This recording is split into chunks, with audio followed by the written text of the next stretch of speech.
నమస్కారం అద్వైతం యూట్యూబ్ ఛానల్కి మీ అందరికీ సాదర స్వాగతం. ఈ దుర్గా నవరాత్రులలో అమ్మవారి యొక్క నవరాత్రులతో పాటు మన తెలంగాణ ప్రాంతంలో జరిగేటువంటి అత్యంత ముఖ్యమైనటువంటి పండుగ ఏమిటంటే బతుకమ్మ పండుగ. ఈ బతుకమ్మ అంటేనే బతుకు తల్లి అని దీవెన అమ్మవారు ఇస్తుంది. అంటే ఈవిడ ఆ పూలను సిబ్బిలో పెట్టి గౌరీ రూపంలో భావించి అందరూ కూడా చక్కటి పాటలతో కొలుచుకుంటుంటారు. అంటే బతుకమ్మ పువ్వులు కాదది, బతుకమ్మనే మనకు గౌరీ రూపంలో మనకు కనబడుతుంది, దర్శనమిస్తుంది.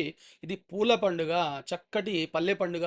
అయితే ఈ కాలంలో ఏమవుతుందనంటే ఇదివరకు చెరువులు తర్వాత బావులు ఉండేవి కాబట్టి ఈ బతుకమ్మలని తీసుకెళ్ళి చాలా జాగ్రత్తగా నిమజ్జనం చేసేవాళ్ళు. ప్రతిరోజు కూడా రోజు రోజు ఆడి ఆ రోజు రోజు కూడా నిమజ్జనం చేసేవాళ్ళు. ఇప్పుడు 9 రోజులలో చివరి 3 రోజులు లేదా చివరి 2 రోజులు ఆడుతున్నారు. కాబట్టి ఒక విషయం నేను చెప్తాను మీకు.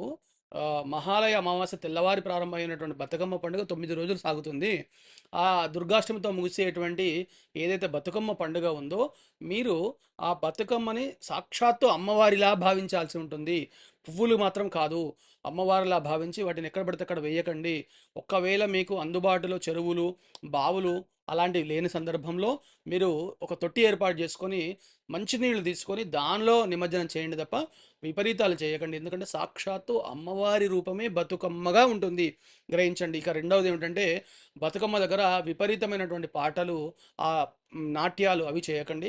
ఎందుకంటే ఆవిడని గౌరవంగా పూజించుకునేటువంటి సంప్రదాయంలో మనం ఉన్నాము.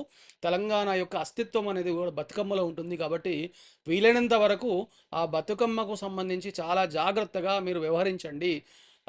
అలా చేసినట్టయితే ఆ అమ్మవారి యొక్క కరుణ మన మీద ఉంటుంది, అమ్మవారి అనుగ్రహం మన మీద ఉంటుంది.